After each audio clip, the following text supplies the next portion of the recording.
ഇന്നു മുതൽ നമ്മൾ സംസാരിക്കുന്ന മലയാള ശബ്ദങ്ങളുണ്ടല്ലോ, അത് വാട്സപ്പിന് തിരിച്ചറിയാൻ സാധിക്കും. ഇങ്ങനെ നമ്മൾ സംസാരിക്കുന്ന ശബ്ദങ്ങൾ വാട്സപ്പ് തിരിച്ചറിയുന്നത് കൊണ്ടുള്ള പ്രയോജനം എന്തെന്നാൽ, നമ്മൾ പുറത്തോ കടയിലോ ഒക്കെ പോകുന്ന സമയത്ത് അവിടെ എന്തെങ്കിലും സംശയങ്ങളുണ്ടെങ്കിൽ ജസ്റ്റ് വീഡിയോ ക്യാമറ ഓണാക്കുക, റെക്കോർഡ് ചെയ്യുക, എന്നിട്ട് നമുക്ക് എന്താണ് ചോദിക്കേണ്ടത് അത് മലയാളത്തിൽ പറഞ്ഞ് വാട്സപ്പിന് സെൻഡ് ചെയ്ത് കൊടുക്കുകയാണെങ്കിൽ മലയാളം ടെക്സ്റ്റായിട്ട് വാട്സപ്പ് അതിൻ്റെ മറുപടി നമുക്ക് തരുന്നതാണ്. ഇതുപോലെ തന്നെ എന്തെങ്കിലും പ്രൊജക്റ്റ് എഴുതാനോ പാട്ട് എഴുതാനോ കവിതകൾ എഴുതാനോ കഥകൾ എഴുതാനോ ഒക്കെ നമുക്ക് ആവശ്യമുണ്ടെങ്കിൽ അതിൽ വേണ്ട കാര്യങ്ങളൊക്കെ നമ്മൾ ജസ്റ്റ് കൂട്ടുകാർക്കൊക്കെ വോയിസ് മെസ്സേജ് അയക്കാറില്ലേ വാട്സപ്പിൽ, അതുപോലെ വാട്സപ്പിന് അയച്ചു കൊടുത്താൽ മതി. നമ്മുടെ വോയിസ് കേട്ട് അതിന് മനസ്സിലാവുകയും മറുപടിയായിട്ട് ടെക്സ്റ്റായിട്ട് നമുക്ക് വേണ്ട കാര്യങ്ങൾ വാട്സപ്പ് എഴുതി തരുകയും ചെയ്യും. പിന്നെ ഇതിൽ പ്രത്യേകം മനസ്സിലാക്കേണ്ടത്, ഈ ഒരു ഓപ്ഷൻ വാട്സപ്പിനകത്ത് വന്നിട്ടേ ഉള്ളൂ. അതായത് 22 ഇന്ത്യൻ ലാംഗ്വേജുകൾ മാത്രമാണ് വാട്സപ്പിന് തിരിച്ചറിയാൻ സാധിക്കുന്നത്. അതിൽ തന്നെ 12 ലാംഗ്വേജുകൾ മാത്രമേ ശബ്ദത്തിലൂടെ തിരിച്ചറിയാൻ സാധിക്കുകയുള്ളൂ. അതിലൊന്ന് നമ്മുടെ മലയാളമായത് നമുക്ക് ശരിക്കും അഭിമാനിക്കാൻ തന്നെ സാധിക്കുന്നതാണ്. എന്നാൽ ഇപ്പം നമ്മളിത് അച്ചടി ഭാഷയിൽ സംസാരിച്ചാൽ മാത്രമേ ഇതിന് തിരിച്ചറിയാൻ സാധിക്കുകയുള്ളൂ. അതായത് മലയാളം വന്നിട്ടേ ഉള്ളൂ, ഇതിന് ട്രെയിനിങ് ലഭിക്കേണ്ടതുണ്ട്. നമ്മളൊക്കെ ഉപയോഗിച്ച് പഴകുമ്പോൾ ഇതിന് സാധാരണ പ്രാദേശിക ഭാഷയുണ്ടല്ലോ, നമ്മുടെ നാട്ടിലൊക്കെ സംസാരിക്കുന്ന ഭാഷ പറഞ്ഞാൽ പോലും ഇത് തിരിച്ചറിയാൻ തുടങ്ങും. നിങ്ങൾക്കറിയാം, മുമ്പ് മെറ്റ എയുടെ അകത്ത് മലയാളം സപ്പോർട്ടേ ആയിരുന്നില്ല. നമ്മൾ ടെക്സ്റ്റ് അയച്ചാൽ അതിന് തിരിച്ചറിയാൻ സാധിക്കില്ല. പിന്നെ ഈ അടുത്ത കാലത്താണ് മലയാളം സപ്പോർട്ടാകാൻ തുടങ്ങിയത്. ആദ്യകാലത്ത് ഒരുപാട് തെറ്റുകൾ സംഭവിച്ചു. ഇപ്പോൾ വളരെ പെർഫെക്റ്റ് ആയിട്ട് മലയാളം ടെക്സ്റ്റുകൾ തിരിച്ചറിയുന്നത് പോലെ തന്നെ ഭാവിയിൽ മലയാളം വാക്കുകൾ വളരെ പെർഫെക്റ്റ് ആയിട്ട് ഇതിന് മനസ്സിലാക്കാനും നമുക്ക് മറുപടി തരാനും സാധിക്കും. ഇപ്പം നമുക്ക് ടെക്സ്റ്റായിട്ടാണ് മറുപടി തരുന്നതെങ്കിലും ഭാവിയിൽ അത് വോയിസിൽ തന്നെ തരുമെന്ന് വാട്സപ്പ് ഉറപ്പ് നൽകുന്നുണ്ട്. അപ്പോൾ ഈ ഓപ്ഷൻ്റെ കൂടുതൽ വിശദാംശങ്ങൾ ഞാൻ വീഡിയോയിൽ പറഞ്ഞു തരാം. ഇതിനായി വാട്സപ്പിനകത്തുള്ള മെറ്റ AI എന്ന ഓപ്ഷനാണ് ഉപയോഗിക്കേണ്ടത്. അപ്പോൾ ചിലർക്കൊക്കെ മെറ്റ AI എവിടെയാണ് ഉള്ളതെന്ന് അറിയണ്ടാവില്ല. അവർക്ക് ആദ്യം അതൊന്ന് പറഞ്ഞു കൊടുക്കാം, അതിനുശേഷം ഓപ്ഷൻ കാണിച്ചു തരാം. ഇപ്പോൾ ചിലർക്ക് ഇവിടെ താഴെ തന്നെ മെറ്റ AI എന്ന ഓപ്ഷൻ ഉണ്ടാകും. ഇനി മറ്റു ചിലർക്ക് ഇവിടെ കമ്മ്യൂണിറ്റി എന്നാണ് ഉണ്ടാകുക, മെറ്റ AI എന്നുണ്ടാവില്ല. അങ്ങനെയുള്ളവർ ഇവിടെ നിങ്ങൾക്ക് കാണാം ചെറുതായിട്ട് മെറ്റ AIയുടെ ഓപ്ഷൻ, ജസ്റ്റ് അതിലേക്ക് ക്ലിക്ക് ചെയ്താൽ മെറ്റ AI ഓപ്പണായി ലഭിക്കുന്നതാണ്. ഇനി ഇങ്ങനെയും ലഭിച്ചിട്ടില്ലെങ്കിൽ മുകളിലെ സെർച്ച് ബാർ ഉണ്ടല്ലോ, മെറ്റ AI എന്ന് സെർച്ച് ചെയ്താൽ നിങ്ങൾക്ക് മെറ്റ AIയുടെ ഓപ്ഷൻ ലഭിക്കുന്നതാണ്. ഇനി ആദ്യം നിങ്ങൾ മെറ്റ AI ഓപ്പൺ ചെയ്യുക. ഞാൻ നിങ്ങളോട് ചോദിക്കുന്ന എല്ലാ കാര്യങ്ങൾക്കും എനിക്ക് മലയാളത്തിലാണ് മറുപടി ലഭിക്കേണ്ടത്.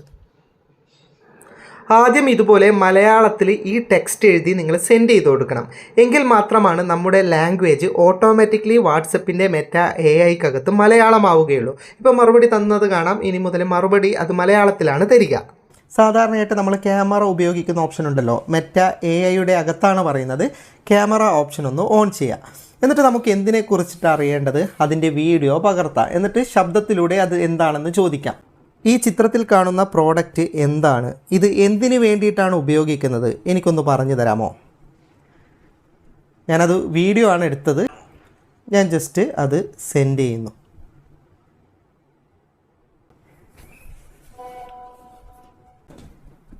നിങ്ങൾക്ക് കാണാം, ഞാൻ വീഡിയോയിലൂടെയാണ് ചോദിച്ചത്. വളരെ കൃത്യമായിട്ട് ഇതെന്താണ് പ്രോഡക്റ്റ്, ഇതെന്തിനാണ് ഉപയോഗിക്കുന്നത്, എല്ലാം മലയാളത്തിൽ പറഞ്ഞു തന്നിട്ടുണ്ട്. ഇതുപോലെ നിങ്ങൾ എവിടെ കാണുന്നതും ജസ്റ്റ് വാട്സപ്പ് ഒന്ന് തുറക്കുക, എന്നിട്ട് മെറ്റ AI ഓണാക്കിയിട്ട് വീഡിയോ എടുത്തിട്ട് ചോദിക്കുകയാണെങ്കിൽ മെറ്റ AI തന്നെ നിങ്ങൾക്ക് അത് എന്താണെന്ന് മലയാളത്തിൽ ഇതുപോലെ പറഞ്ഞു തരും. ഇനി നമുക്ക് ശബ്ദത്തിലൂടെയും ചോദ്യം ചോദിക്കാൻ സാധിക്കും. ഞാൻ ഇവിടെ കാണിച്ചു തരാം. ഇവിടെ മൈക്രോഫോണിൻ്റെ ചിത്രം ഉണ്ടല്ലോ, ജസ്റ്റ് അതിലേക്ക് ക്ലിക്ക് ചെയ്ത് നമ്മൾ സാധാരണ വോയിസ് അയക്കുന്നത് പോലെ അയച്ചു കൊടുത്താൽ മതി. കേരളത്തിലെ ആദ്യത്തെ മുഖ്യമന്ത്രി ആരാണ്?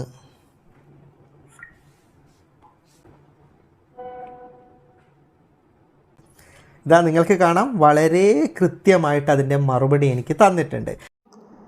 മലയാളമടക്കമുള്ള ചില ഭാഷകൾ മെറ്റ AI ഇപ്പോഴും പഠിച്ചുകൊണ്ടിരിക്കുകയാണ്. അതുകൊണ്ട് തന്നെ നമ്മൾ ഒരുപാട് വേഗത്തിൽ സംസാരിക്കുകയോ അല്ലെങ്കിൽ പ്രാദേശിക വാക്കുകൾ ഉപയോഗിക്കുകയോ അല്ലെങ്കിൽ അതിന് മനസ്സിലാകാത്ത രീതിയിൽ സംസാരിക്കുകയോ ഒക്കെ ചെയ്തു കഴിഞ്ഞാൽ അതിന് തിരിച്ചറിയാൻ സാധിക്കില്ല. അപ്പോൾ അത് നമുക്ക് ടെക്സ്റ്റായിട്ട് അയച്ചു തരാമോ എന്ന് ചോദിക്കും. അതായത് ഇപ്പോൾ ട്രെയിനിങ് പീരീഡിലാണുള്ളത്. ഇത് പൂർണ്ണമായി പഠിച്ചു കഴിഞ്ഞാൽ നമ്മൾ എങ്ങനെ ചോദിച്ചാലും അതിന് തിരിച്ചറിയാൻ സാധിക്കും. അപ്പോൾ ആ ഒരു പോരായ്മ ഇപ്പോഴുണ്ട്. അതിൻ്റെ ഒരു ഉദാഹരണം ഞാൻ കാണിച്ചു തരാം. എനിക്ക് ഇന്നത്തെ കാലാവസ്ഥ പറഞ്ഞുതരാമോ? എന്താണെന്നറിയാനാണ്.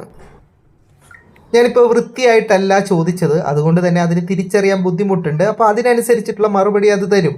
എനിക്ക് നിങ്ങൾ പറഞ്ഞത് 100% മനസ്സിലായില്ല, ഇന്നത്തെ കാലാവസ്ഥ പറഞ്ഞു തരാമോ, അതാണോ ചോദിച്ചത് എന്നൊക്കെ അത് കൃത്യമായിട്ട് അതിൽ പറയുന്നുണ്ട്. ചില ഘട്ടങ്ങളിൽ പറയും നിങ്ങൾ പറഞ്ഞത് മനസ്സിലായിട്ടില്ല, ഒന്ന് ടെക്സ്റ്റായിട്ട് അയച്ചു തരുമോ എന്ന്. ഇതുപോലെ നമ്മൾ പറയുന്ന കാര്യങ്ങൾ അതിന് മനസ്സിലായിട്ടില്ലെങ്കിൽ ആദ്യകാലത്ത് ഇതുപോലെയുള്ള മറുപടികളാണ് ലഭിക്കുക. എങ്കിലും നിങ്ങൾ കൃത്യമായിട്ട് മലയാളത്തിൽ പറഞ്ഞു ചോദിക്കുകയാണെങ്കിൽ നിങ്ങൾക്ക് മറുപടി ലഭിക്കുന്നതാണ്. അപ്പോൾ ജസ്റ്റ് നിങ്ങൾ ഇതൊന്ന് ട്രൈ ചെയ്ത് നോക്ക്. വീഡിയോ ഇഷ്ടപ്പെട്ടെങ്കിൽ ലൈക്ക് ചെയ്യുക, നിങ്ങളുടെ അഭിപ്രായം കമൻറ്റ് ചെയ്യുക. ഒരുപാട് സുഹൃത്തുക്കൾക്ക് ഉപകാരപ്പെടും, ദയവായി ഷെയർ ചെയ്യുക. ഇതുപോലെയുള്ള വീഡിയോകൾ ആദ്യം ലഭിക്കണമെങ്കിൽ FTM ക്രിയേഷൻ്റെ ഫേസ്ബുക്ക് പേജും യൂട്യൂബ് ചാനലും സബ്സ്ക്രൈബും ഫോളോയും ചെയ്യാൻ മറക്കരുത്. അപ്പോൾ വീണ്ടും കാണാം, അതുവരേക്കും ഗുഡ് ബൈ.